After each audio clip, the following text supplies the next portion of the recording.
আসসালামু আলাইকুম। Hi beautiful students, হাসানা ক্লাসরুমের পক্ষ থেকে সবাইকে স্বাগতম জানাচ্ছি। আমি মাহমুদুর রহমান।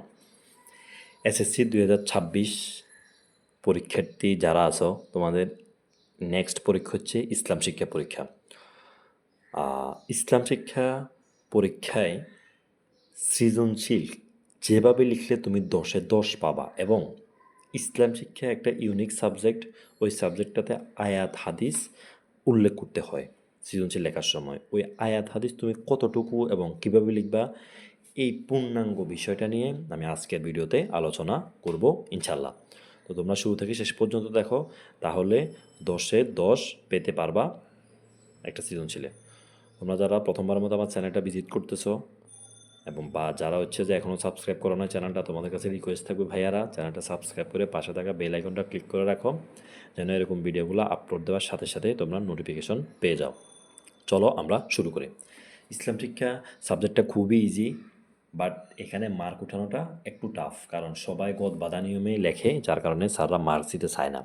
সো ইসলাম শিক্ষা তুমি কিভাবে লিখলে 10-এ 10 পাবা, এবং এখানে আয়াত হাদিস কতটুকু এবং কীভাবে লিখবা, ওই বিষয়টা নিয়ে আমি এখন আলোচনা করব। সর্বপ্রথম আমি তোমাদেরকে দেখাবো আয়াত হাদিস কতটুকু লিখবা। সর্বপ্রথম আমি তোমাদেরকে এটা দেখাবো, এরপরে সৃজনশীল যেভাবে লিখবে ওই জিনিসটা দেখাবো। তো আয়াত হাদিস কতটুকু এবং কীভাবে লিখবা, তোমরা সবাই জানো তোমাদের এসএসসি 26 যারা, তোমরা হচ্ছে যে সংক্ষিপ্ত সিলেবাসে পরীক্ষা দিবে। কোন সিলেবাসে? সংক্ষিপ্ত সিলেবাস। সংক্ষিপ্ত সিলেবাস। ভাইয়ারা, তোমাদের কাছে আমি আরেকটা মেসেজ দিতে চাই। তোমাদের ইসলাম শিক্ষা সাবজেক্টটা নিয়ে আমি আরও 2টা ভিডিও আপলোড করেছি। প্রথম ভিডিওতে তোমাদের যে সংক্ষিপ্ত সিলেবাস আছে, ওই সিলেবাসটাকে আমি আরও শর্ট করে তোমাদেরকে তোমাদের যে পার্টগুলো ছিল আরও কমাই দিয়েছি। ফাইনাল একটা সাজেশন দিয়েছি যে এই কয়েকটা পার্ট পড়লে তোমরা ভালো একটা মার্ক দিয়ে উঠাইতে পারবা। তোমরা চাইলে ওই ভিডিওটা দেখে আসতে পারো। এবং দ্বিতীয় ভিডিওটাতে আমি তোমাদেরকে প্রত্যেকটা অধ্যায়ের 5টা অধ্যায়ে 7টা করে বোর্ড কোশ্চান দাগাই দিয়েছি। ওই 7টা করে বোর্ড কোশ্চান করলে তোমার 5টা সিকিউ কমন চলে আসবে ইনশাল্লাহ। তোমরা ওই 2টা ভিডিও দেখে আসতে পারো। তো এখন দেখো তোমাদের সংক্ষিপ্ত সিলেবাস। তো সংক্ষিপ্ত সিলেবাসে তোমাদের পার্ট অনেক কম, তাই না? অনেক কম পার্ট। আগে যেরকম সবাই হচ্ছে যে পুরো বইটা পড়তে হতো, তো এখন হচ্ছে তোমাদের ওই পুরো বই পড়ার কোনো ঝামেলা নেই। ঠিক আছে? তাহলে তোমাদের যেহেতু সংক্ষিপ্ত সিলেবাস, তোমাদের পার্টও অনেক কম, তাইলে ওই কম পার্ট থেকে তুমি আয়াত হাদিস মনে রাখাটা তোমার জন্য খুবই ইজি। আমি তোমাদেরকে বলবো, তোমরা প্রত্যেক পার্ট থেকে তোমরা প্রত্যেক পার্ট থেকে কমপক্ষে একটা আয়াত হাদিস মনে রাখবা। কমপক্ষে একটা, বেশি লাগবে না। তোমার পার্ট তো মোট মিলে অনেক আছে, 5টা অধ্যায়ে প্রায় 45টার মতো পার্ট আছে। তো এতগুলা পার্ট থেকে তুমি যদি একটা করে মনে রাখো, মেবি 45 না, আরও কম হইতে পারে, আমার স্পষ্ট খেয়াল নেই, যাই হোক। বাট আমি তোমাদেরকে হচ্ছে যে পার্টগুলো কমাই, মাত্র 2টা অধ্যায়ে 5টা করে দিয়েছি, একটা অধ্যায়ে 4টা, আর একটা হচ্ছে 3টা। তাহলে 3 3 6, 6 4 10। আমি তোমার কাছে জাস্ট 20টা পার্ট দিয়েছি, 20টা পার্ট দিয়েছি। তোমরা ওই 20টা পার্ট দেখলে পড়লে তোমাদের কমন চলে যাবে। তো ওই 20টা থেকে তুমি একটা করে মনে রাখো, যদি তোমার সম্ভব হয় তুমি 2টা মনে রাখো। বাট আমি তোমাদেরকে বলবো তোমরা একটা করে আয়াত বা হাদিস মনে রাখবা প্রত্যেকটা পার্ট থেকে। একটা করে আয়াত বা হাদিস মনে রাখবা, এ হচ্ছে ফার্স্ট কথা, এটা রাখতেই হবে। এরপরে আসো 2 নাম্বারে, তুমি ওই আয়াত বা হাদিসটাকে অবশ্যই ব্লু পেন দিয়ে উপস্থাপন করবা। অবশ্যই ব্লু কালার পেন, ঠিক আছে? ব্লু পেন দিয়ে লিখবা, ব্লু পেন দিয়ে লিখবা। কারণ স্যাররা অনেক তাড়াতাড়ি খাতা কাটে, অনেক সময় তাদের চোখেও পড়ে না বিষয়গুলো, যার কারণে তারা স্কিপ করে যায়, মনে করে যে ধর্ম পরীক্ষা আন্দাজে লিখছে সবাই। তো তোমরা ব্লু পেন দিয়ে উপস্থাপন করলে বিষয়টা অনেক সুন্দর হবে। 3 নাম্বারে আসো, ওই আয়াত এবং হাদিসটা তুমি যদি আরবি লিখতে পারো, তাহলে ভালো। আরবি পারলে লিখবা। আরবি যদি তুমি পারো তাহলে লিখবা, ঠিক আছে? যদি আরবিটা তুমি না পারো, যদি আরবি পারলে লিখবা, যদি তুমি হচ্ছে যে না পারো, তবে শুধুমাত্র বাংলা অর্থটা লিখে দিবে তুমি, শুধুমাত্র বাংলা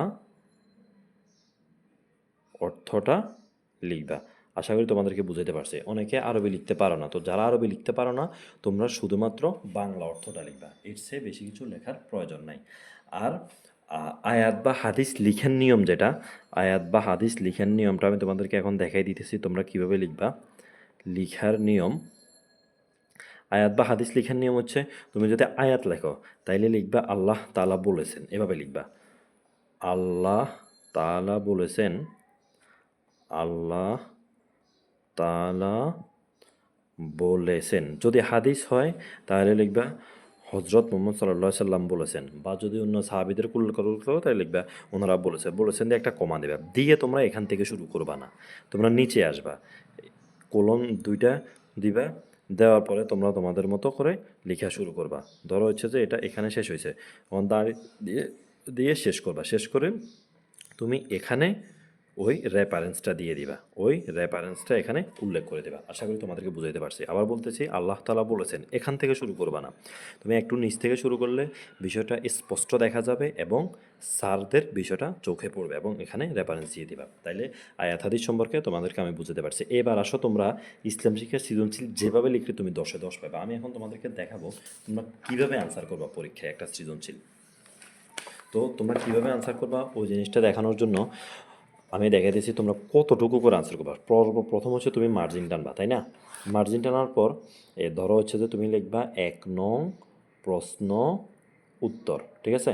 এটা লেখার পরে তুমি এখানে ক নাম্বার দিবা। ক নাম্বার তো আমরা জাস্ট এখানে অর্থ থাকে, অনেকগুলো সংজ্ঞা থাকে, যা চাই এক এক লাইনে তুমি ক নাম্বারটা শেষ করবা, 1 লাইন বা 1.5 লাইনে, খুব কম বা যতটুকু লাগে। এরপরে একটু ফাঁক রেখে তুমি খ নাম্বারটা, আমি বলতেছি তোমাদেরকে, তোমরা এরকম মাঝখানে ক খগুলো লিখে বড় করে লিখবা, একটার পরে আরেকটা ফাঁকা রাখবা, রেখে খ নাম্বার যেটা চাইবে, ধরো যদি তোমাকে এরকম প্রশ্ন করে সকল নবী রাসূল, কিন্তু সকল রাসূলই নবী কিন্তু সকল নবী রাসূল নয়, তো এরকম হলে তুমি প্রথম বাক্যে ওই বিষয়টা সম্পর্কে বিস্তারিত ছোটোভাবে একটু লিখবা, ধরো 2-2.5 লাইন। এরপরে একটু ফাঁক রেখে একটা পার্ট রেখে দ্বিতীয়টা নিচে এখানে একটু ব্যাখ্যা করে দিবা। তো এটা হচ্ছে যে তোমরা এতটুকু লিখবা। প্রথম পেজে তোমরা কভার খ, নিচে অনেক একটু জায়গা রাখবা যেন জায়গাটা খালি থাকে, ঠিক আছে? ক এভাবে লিখবা, একটু ফাঁক রাখবা, খ নাম্বার শুরু করবা, প্রথম পার্টটা দিবা, একটু ফাঁক রেখে এটা শুরু করবা। এরপর আসো গ নাম্বার। অনেকে মনে করে ধর্মতে যত বেশি মার্ক লিখবা তত বেশি, যত বেশি পেজ লিখবে তত বেশি মার্ক পাবা, বিষয়টা সম্পূর্ণ ভুয়া, ঠিক আছে? তোমরা বেশি না লিখে তুমি সুন্দরভাবে আয়াত হাদিস উপস্থাপন করে যদি মূল থিওরিটি উঠে দিতে পারো তাইলে স্যার তোমাকে মার্ক দিয়ে দিবে।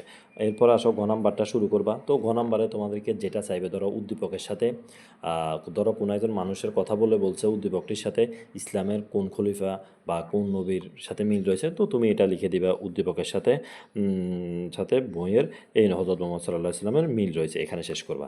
শেষ করার পরে ওখানের যে পার্টটা নিয়ে আলোচনা হয়েছে, ধরো হযরত মুহাম্মদ সাল্লাল্লাহু আলাইহি ওয়াসাল্লামের রাজনৈতিক জীবন নিয়ে, তাহলে তুমি ওই রাজনৈতিক জীবন নিয়ে একটু ফাঁক রেখে এখান থেকে 3 থেকে 4টা লাইন লিখবা। এরকম পার্টগুলো সবসময় মাঝখানে শেষ করার চেষ্টা করবা।